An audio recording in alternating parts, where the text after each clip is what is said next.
So, hi, first of all. We've already met, but hi.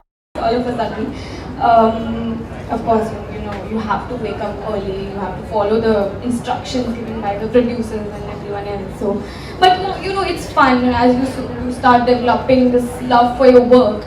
It doesn't matter what time you have to wake up. You have to be brilliant in what you're doing, and for that you have to love your work. So I feel if you love your work, it doesn't matter, no matter what comes up, the difficulties, everything else. It's just you have to do it. Not that I'm saying that I have to do it because it's there, it's an instruction, doesn't matter whether you like it or not, but you eventually end up falling in love with your work. Just Snapchatting all day. Me, I'm looking thanks. I'm also on Snapchat. Thanks. What is the question? The question is what inspires you to go beyond the Snapchat story?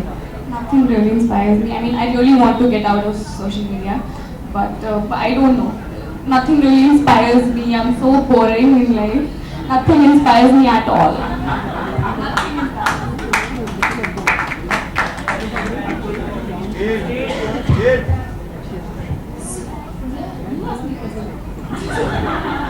I suck at it. What inspires you?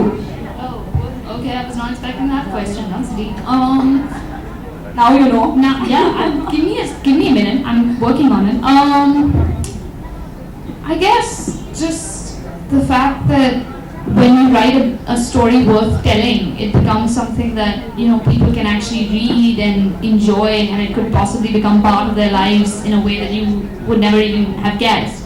So I guess when the story becomes a story worth telling, that's when you know that you should write it. I guess that's what I mean. That's why Kashmir? Why did you choose Kashmir for your novel? Well, okay, this is gonna sound ridiculous, especially because you grew up there. But it was actually originally based in London because the house that inspired it was in London. But I don't really like London that much, so I couldn't write about it with any passion or vibrance. So then Mom was the one who said, maybe you should just set it in India. But I was like, okay, but I need snow to be around the house at least one season of the year because that's the kind of house that it is. And then she said, okay, set it in Kashmir. And I was like, that's not a bad idea. You've been to Kashmir, of course. Yeah, of course. We used to go once every year because Dad grew up there. But I mean, I don't doubt that it's very different for you having grown up in Kashmir than it is for me having grown up in Mumbai. Like, one of the things I think would definitely be different is that the reason there are such vivid descriptions in the book is because living in Kashmir, you're just surrounded by such beauty that I don't know if because whenever I see anything that's mildly beautiful, naturally I'm like, oh my god. But you must just be like, yeah, No, not. I really miss it now. Miss it now? I certainly miss it.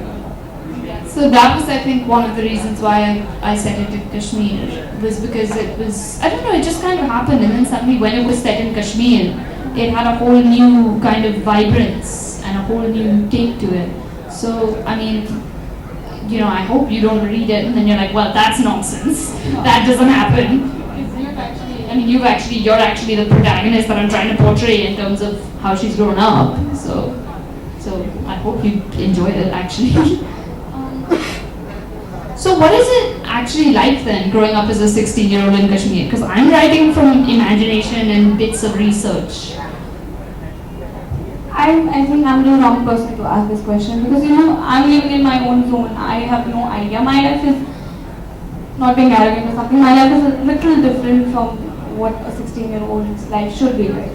I never went out much. I've heard stories from my father how they tell us that हम उस time पे यहाँ जाते थे वहाँ जाते थे. Even I'll tell you one thing. There's this huge hill which is right next to our house, and I've never been there. And I have been really criticized for that a couple of times. कि क्या बचपन है तुम्हारा? So I really don't know what. Now a 16-year-old is as similar as a 16-year-old you will meet in Bombay or in Delhi or somewhere else. So there's not a huge difference, but it could be that to some extent you might see a vast variety of opinions and views they have. They have different stories to tell you. They have their own ideas about almost everything. So I think except for, apart from that ideology, I don't think there's a vast difference or anything else you'll see. Okay, and this is like a topic that people may think is not serious, but I'm being very serious about this. I would like to raise a bit of awareness about the difficulties that come with having short hair. Because it's not easy. And what did you say? You were on the set one day, right? You told me. I was on the set one day, and this is when we actually started shooting after my hair was cut. And I was very excited. Oh wow, I'm in a movie. Why don't people come up to me and click pictures with me? So this first experience of my first picture, where this little kid comes to me and he's like, "ये तो Aamir Khan film में है ना? ए भैया मेरे साथ एक photo खिंचाओ ना." It's like I was taken aback for 10 minutes and I didn't talk to anyone for an hour. I mean it. I didn't talk to anyone. I sat in my van and I was like, I'm not coming out of this place. No, I went into the ladies' bathroom and I'm just trying to wash my hands. I'm not trying to get into this screaming kid in the corner. And the mother is just like, can you please calm down? It's not even that big of a deal. I don't know what they were talking about. And then the kid goes, but mommy, he's not even supposed to be in here. And I was like, excuse you.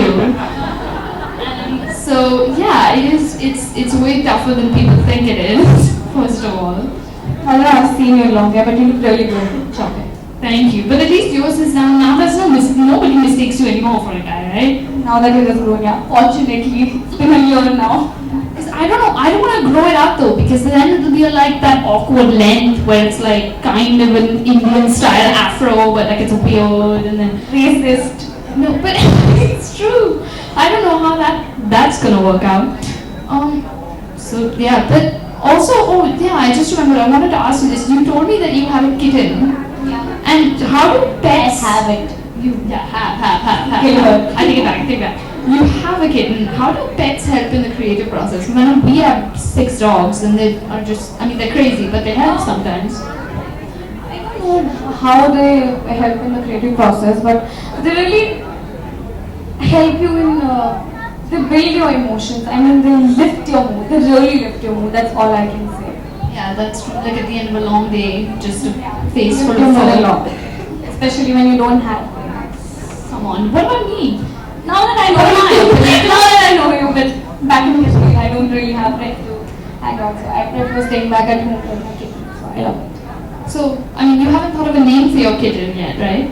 No, I haven't. Okay, so she's black, right? Yeah, she's black. Yeah, so if we have any suggestions.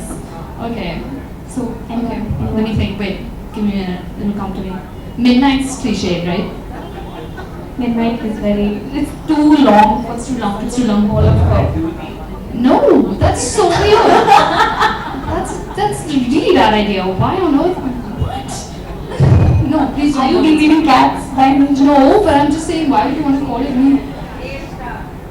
What? Daystar. That's not bad. Star. Yeah, Star's not bad. But she's black. Hold on, how's that gonna work? You're racist. I'm not. It's black fur. What am I gonna do about that? I get that a lot. Your cat is so malnourished. That is the actual word they use. She's so scary. That's so mean. You're a racist. I'll never forgive you. Neither will my cat. Message to all people that have hated on her cat. You know, she does not forgive and she does not forget. Okay. So just to end, I guess I would say, is there anybody who inspires you, like, or just any, not even somebody that you know, somebody you don't know, an artist you admire, some, anything really? Not sounding cheesy or anything, but you really inspire me. Ever since I've met you, you really do. Okay, this was not planned. This was not really. I did not know she was going to say this. Okay, now what am I supposed to say now? Yeah, you put me in the tough position. I don't know. I can't even articulate the kind of respect, and I was in awe of you when I met you. No, don't say stuff like this. Now I have to respond properly and be all politically correct. I understand. So. Okay, you get me. I'm just giving you like positive vibes. I've been there. I've been in this situation. Perfect. Okay, great. Okay, now how am I supposed to top that? Okay, now you ask me a question. What inspires you? I'm just repeating whatever I'm asking. I don't know. Okay, now wait, you asked me that already. Oh yeah, Think of something random.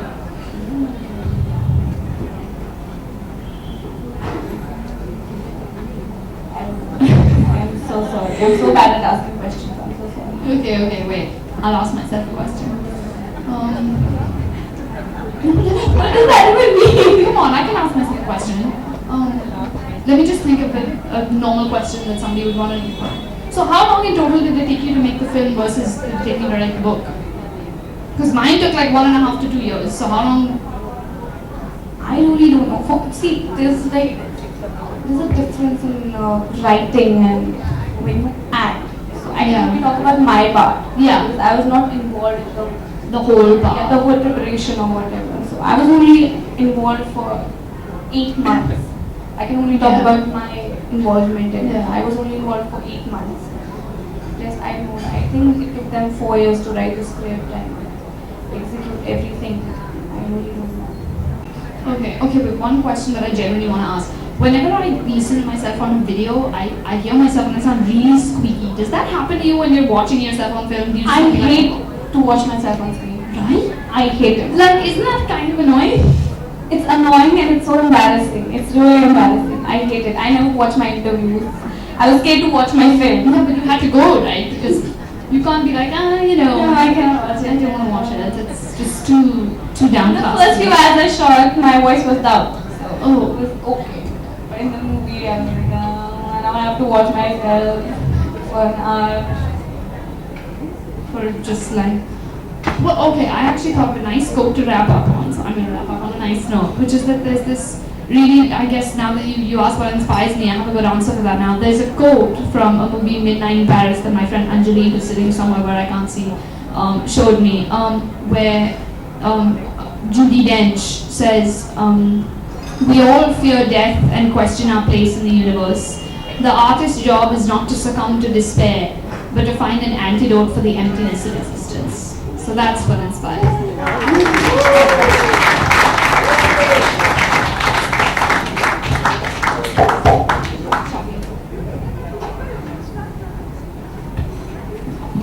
On that inspiring note, thank you Zuni and Zaira. Moving on, we have with us today our extremely special guest for this evening, Mrs. Neeta M. Ambani.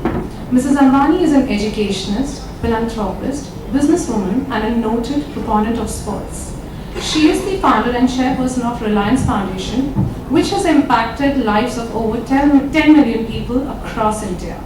A teacher at heart, education has always been Mrs. Ambani's foremost passion. She is the founder and chairperson of Dhirubhai Ambani International School, India's #1 international school, and that provides leadership to 14 schools that educate 16,000 students annually. Mrs. Ambani leads the Sir H.M. Reliance Foundation Hospital in Mumbai, which provides affordable international quality healthcare. Last year, Mrs. Ambani was elected as a member of the International Olympic Committee.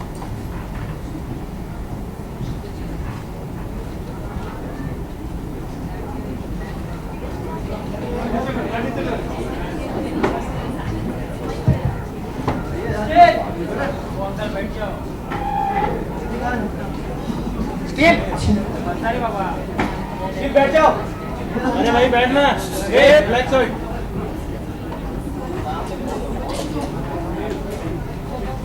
भाई साहब hello relax हो। Check को भी relax हो नगर में किसी को बोल।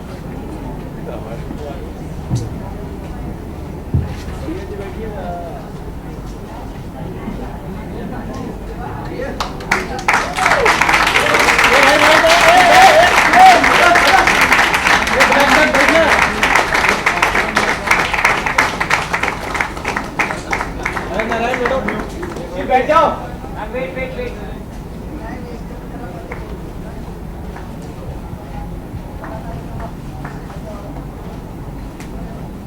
नारायण बैठना यार।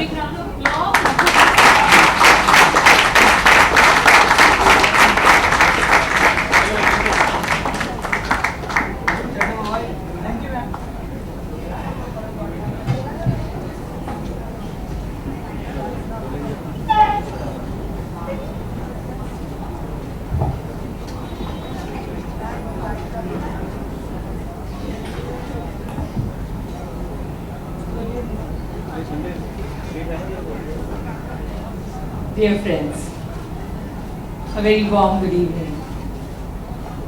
This evening, we have all gathered here to celebrate our young star, Zuni.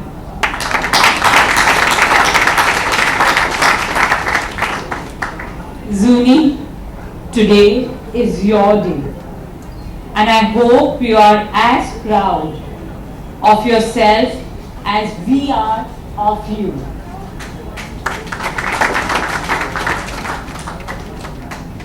What can I say, Zuni? This evening fills me with nostalgia and brings fond memories of your childhood. I have known Zuni since the day she was born. Literally a tiny bundle of joy born to Anu and Vinod. She has grown quickly and blossomed in front of my eyes. I still vividly remember Zuni as a shy, frail 4-year-old when she joined Dhirubhai Ambani International School. But even as a young girl, I could see the spark in her. Her innate ability to express herself and craft words was truly marvelous. An avid reader and a talented writer, full of imagination, wit and humor, Zuni has always been a teacher's delight.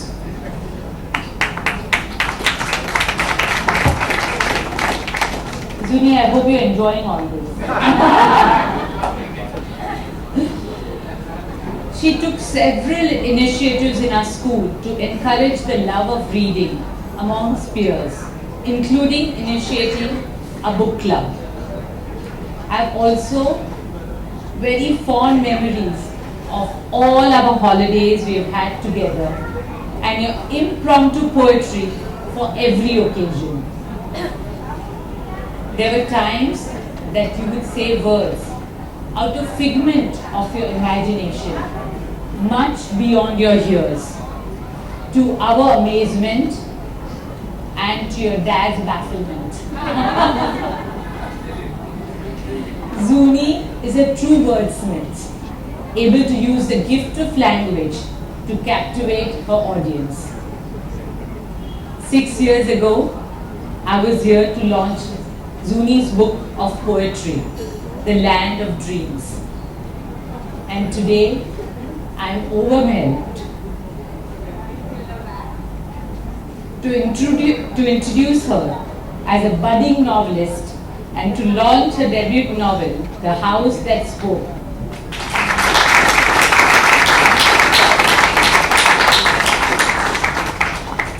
It is truly an extraordinary achievement at the age of just 15. This novel truly represents Zuni's growth as an author and as an individual. Her clarity of thought is highlighted by the beauty of her prose. Zuni, all of us at the school are filled with pride that we have nurtured a promising author. And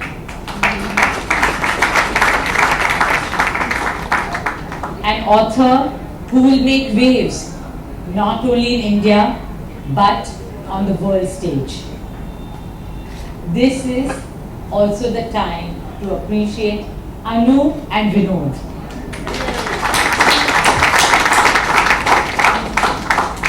You have been wonderful, nurturing parents and have brought out the best in our dear Zuni.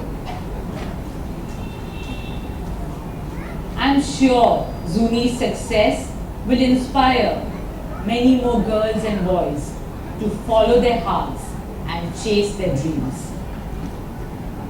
Amongst the greatest joys of my life has been the blessing to be able to nurture hundreds of young girls and boys at our school.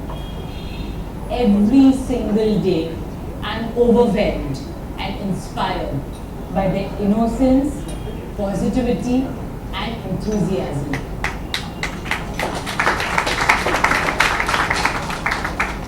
And it is evenings like this that are indeed a very special celebration of that wonder and talent of all our children.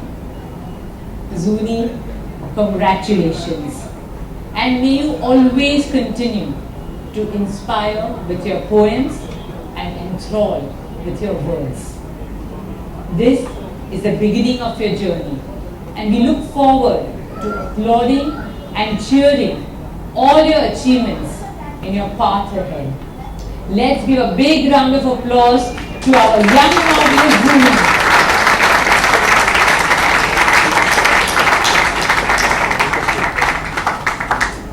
I also want to take a moment to congratulate another inspiring young girl, Zaira, whose performance in Dangal was so impactful and touching. Let's give her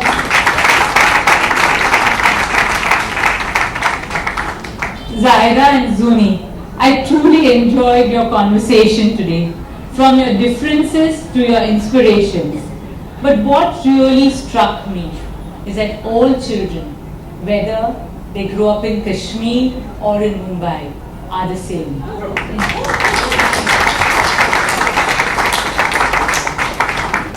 I wish you both great success and much happiness in the years ahead.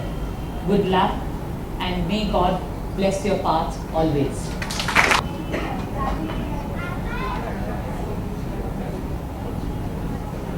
Come spring, the cherry trees are in full bloom. Their fragile blossoms are silvery and white. Ruby red roses dot the bushes, and butterflies flutter in and out of the vines that grow around the house. The nargis send their heavenly fragrance to mesmerize onlookers. The peppery smell of Mars tomato plants are in sharp contrast.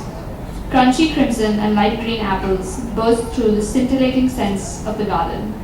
The leaves of the plants surrounding us are vivid evergreen. They shine like newly minted silver when the clouds sprinkle water upon their crisscrossing network of roots. The hibiscus flowers are a pearl white and a blush pink, with an exquisite aroma that causes me to become lightheaded. The pine trees that lie dotted over the landscape reach upward to touch the sky and rain needles upon the grassy floor. This is my home. It speaks to me. This is the house that takes me in when I've had enough of the world. This house is a pearl that resides in the oyster of my heart. Though all must someday waste away, and the world will someday end, this house will live on till the days vanish into ash, and time and death, brothers in arms, engulf the rest of the world.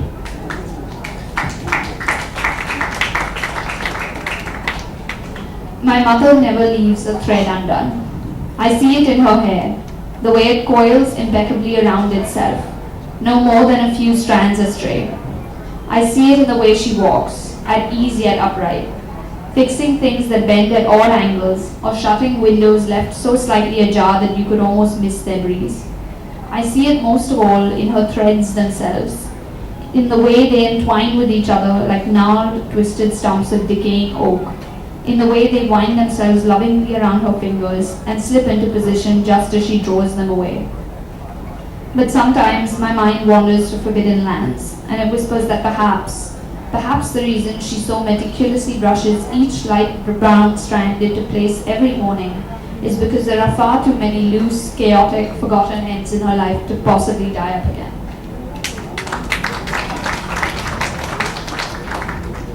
The fresh autumn morning was just beginning to bloom. It seemed as though the sky had slept in, and slept well, and was thoroughly happy about it. I always make it a point to awaken to the sight of the mountains, their crevices creating rivers of gushing snow. Small trees dotted across the lush green landscape at their feet, sun blazing above their shining white peaks. I kept the curtain closed halfway, however, since Ma was sleeping and she'd been up late the night before, cleaning. I opened the window slightly and took in a great gust of cool air. The wind seemed to dance across my sleepy eyes. Outside, the chinar swayed lazily in the breeze, the rays of sunlight gleaming on its leaves.